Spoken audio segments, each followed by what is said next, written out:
साथे मुर्गा आ चूरा साथे पीके फुल बियर नाच नाच ए भाई ए मुर्गा आ चूरा साथे मुर्गा आ चूरा साथे पीके फुल बियर नाच नाच ए भाई नाच नाच ए भाई बोल के हैप्पी न्यू ईयर नाच नाच ए भाई बोल के हैप्पी न्यू ईयर नाच नाच ए भाई बोल के हैप्पी न्यू ईयर ओ बोल के हैप्पी न्यू ईयर बोल के happy new year DJ Manish Raxaul नाच नाच ए भाई बोल के हैप्पी न्यू ईयर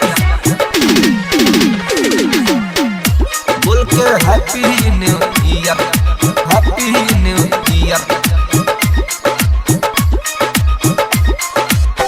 बाजता डीजे सगरो होता वे हाला बीत गइल 20 खुश बाबे मोहाला खुश बाबे मोहाला ए बाजता डीजे सगरो होता वे हाला बीत गइल 20 खुश बाबे मोहाला लेके सब आइल बाड़े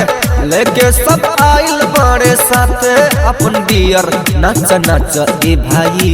ए लेके सब आइल बाड़े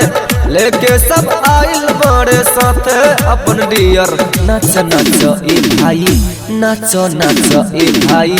बोल के हैप्पी न्यू ईयर नाच नाच ए भाई बोल के हैप्पी न्यू ईयर नाच नाच ए भाई बोल के हैप्पी न्यू ईयर हो डीजे बोल के Manish happy Raxaul new year बोल के happy new year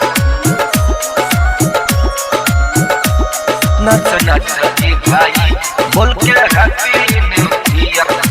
happy new year happy new year सूरजमुखिया रमेश बाटता मिठाई राइटर राम पर घुस देता बधाई सबके देता बधाई हो सूरजमुखिया बजनथ बाटता मिठाई राइटर राम पर घुस देता बधाई जगत जोगारी मैसेज मंजे अंसारी मैसेज कर करे शेयर नाच नाच ए भाई ए जगत जोगारी मैसेज कर करे शेयर नाच नाच ए भाई नाच नाच ए भाई बोल के हैप्पी न्यू ईयर नाच नाच ए भाई